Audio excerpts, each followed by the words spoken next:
Hello everyone, সবাই কেমন আছো? আশা করছি সবাই খুব ভালো আছো আর আমিও খুব ভালো আছি। আর আজকে আবারও একটা নতুন ভিডিও নিয়ে চলে এসেছি।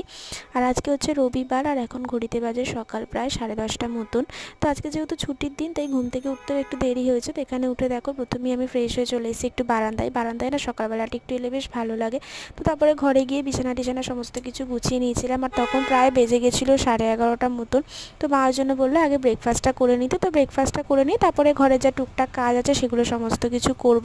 তো সব কিছু করার পরে এখন আমি চান করে চলে এসেছি পুজোটা দিয়ে নিতে, কারণ আজ পুজোটা দিতেও না অনেকটাই লেট হয়ে যাচ্ছিলো, তাই তাড়াতাড়ি করে আগে পুজোটা দিয়ে নিলাম। তো পুজো দেওয়ার পরে রান্নাঘরে গিয়ে দেখলাম মোটামুটি মায়ের সমস্ত রান্নাবান্নাই কমপ্লিট হয়ে গেছে। আর আজকে যেহেতু বর্মশাই বাড়িতে আছে তাই মা ওর জন্য কিছু স্পেশাল রান্না করেছিল। এখানে মা বানিয়েছিল ফ্রাইড রাইস, তার সাথে বানিয়েছিল চাটনি। আর বর্মশাই না মাছ মাংসটা একদমই খেতে পছন্দ করে না, তাই ওর জন্য একটু অল্প করে এখানে পনির করা হয়েছিল। আমরাও খেয়েছিলাম, পনিরটা খেতে খুবই সুন্দর হয়েছিল। আর আমাদের জন্য হয়েছিল ভাত, ডিমের ঝোল, যেগুলো আমি না ভিডিওতে তখন তুলতে পারিনি কারণ ওগুলো তখন রান্না হচ্ছিল। তো সেই কারণে তোলা হয়নি।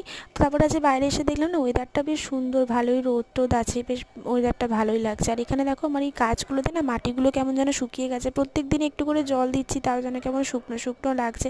তো ছাদেও কিছু গাছ রয়েছে টুকটাক, তো সেগুলো না ভাবছি নিচে এনে রাখবো, কারণ ওই ছাদে আরও রোদ্দুরে সব কীরকম যেন হয়ে যাচ্ছে গাছগুলো।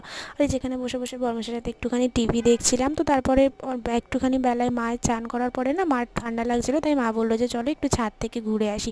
আর আমি আর মা প্রত্যেক দিনই সকালবেলা আসি, কিন্তু আজকে আর সকাল সকাল আসা হয়নি। আর আজকে না রোদটা খুব ভালোও লাগছিলো, বেশ হালকা হালকা, মানে রোদের একটু তাপ ছিল ঠিকই, কিন্তু আজকে যেহেতু ঠান্ডা হাওয়া চালাচ্ছিলো যার জন্য রোদটা বেশ ভালোই গায়ে লাগছিলো। আর ছাদে এলে না আমার পরিবেশটা এত সুন্দর লাগে, চারিদিকে সবুজ সবুজ গাছপালা দেখতে বেশ ভালো লাগে।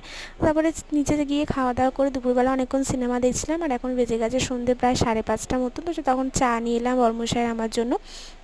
চাটা খেয়ে আজকে সন্ধ্যেবেলা অনেকটা টাইমের জন্য গেছিলাম দিদির বাড়িতে, কারণ দিদির বাড়িতে না অনেক দিন যাওয়া হয়নি, তাই ভাবলাম একটু ঘুরেই আসি, বাড়িতে থেকেই বা কী করবো।